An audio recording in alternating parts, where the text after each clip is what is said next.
On the 18th of April 1930, the BBC decided that there was no news that day, so they just broadcast 15 minutes of music on the news programme. I feel a little bit like that with all the legal news at the moment, because I haven't reported back for a while. But then Dan said, well, why don't you talk about the Harry thing? So, Prince Harry. Is Prince Harry a delinquent? Well, possibly not him personally. However, apparently his charity is delinquent.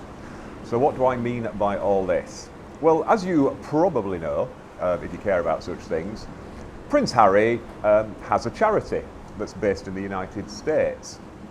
But what has happened is, every year you have to file like your accounts and things like that, and also just pay a registration fee.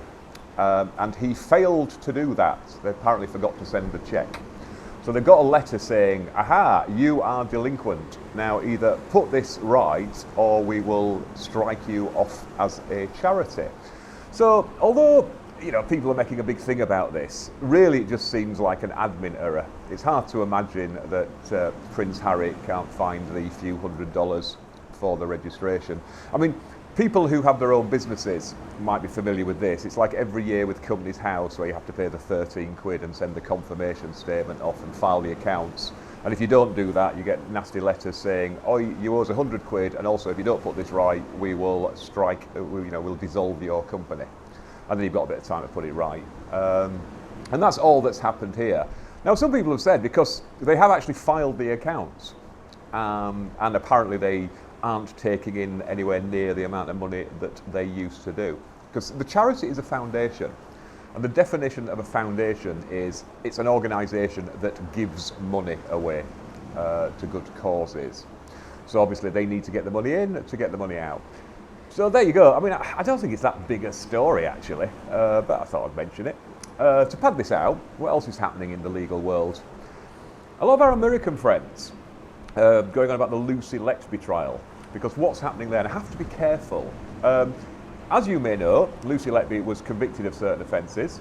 However, there was a hung jury on some offences, and they've decided, the CPS have decided that they're going to prosecute for those offences. They're going to have a retrial. And I can understand why they do that. I mean, obviously it's not going to make any difference to sentence, but I suppose, because of the families and things like that, they have to do it. So now that proceedings are active again, the usual contempt of court rules apply. So you can't publish anything, say anything that might prejudice the trial, if the jury were to read it. And there's an article in the New Yorker which goes into comments about some of the statistical evidence, in terms of, is it right to convict somebody just by statistics? Unfortunately, babies do die. You do get clusters of these things. I mean, they seem to forget that there was a 10-month trial where the jury heard lots of evidence and, all sorts of other things. I mean, a big problem, I've got to be very careful what I say here because, like I say, contempt proceedings are live now. So I might do more about this afterwards. But yeah, it does seem a lot of people are getting very confused about what exactly you can and can't do in a trial in terms of cross-examination, and also just to say, oh, it's against freedom of speech. But in this country, we don't generally sequester juries. So we give them the warning and say, look, just try the case on the evidence in front of you. Don't listen to anything that's going on out of court. I mean, a lot of judges do the summing up, which is, if you were on trial, would you want gossip down the pub about you to be admissible? And most people say, well, no, especially if it can't be challenged because, it's out of court, there's an opportunity for cross-examination. So that's the reason. I mean, like I say, juries also, they get warnings saying, put out of your mind anything you've heard anywhere else and just try it on this. That's why actually contempt proceedings are quite rare in this country, because the argument is that a suitably directed jury will ignore anything like that. So anything else happening excitedly in the legal world that I can think of? It's one of these Robertshaw roundups again, isn't it? Also, do you remember that guy in Nottingham who stabbed all the people? And he was given a hospital order which basically said, you weren't of sound mind at the time you committed this offence. And all the experts agreed on that. So the judge imposed what's called a hospital order, which says there's no punishment element to this because you didn't know what you were doing. However, you're not safe to be let out. So we're going to detain you in a secure hospital until you are no longer a danger. Which realistically, when something is untreatable, is a whole life sentence. So it's not like the guy got off. Now, this was appealed by the Attorney General. And I have to say, this does seem by public pressure, because every lawyer said that was the proper sentence based on what actually happened at court. And we all knew it would not succeed, this challenge. What's weird is they put in about his immigration status as well.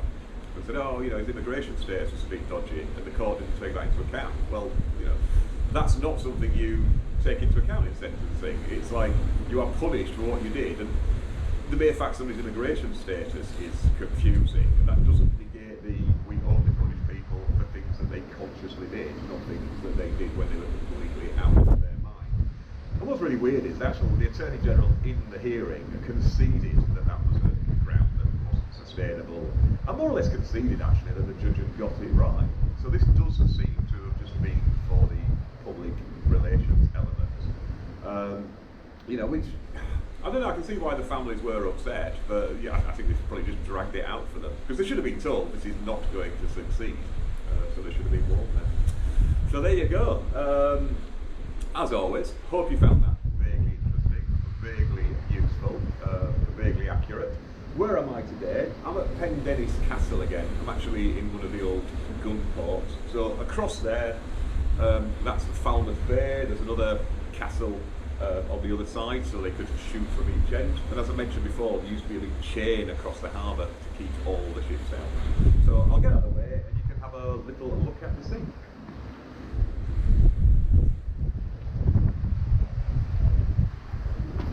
Oh yeah, don't forget if like, subscribe, share, YouTube things, all that sort of stuff, which to be honest I'm not really bothered about. Although I do like the subscriber count going up.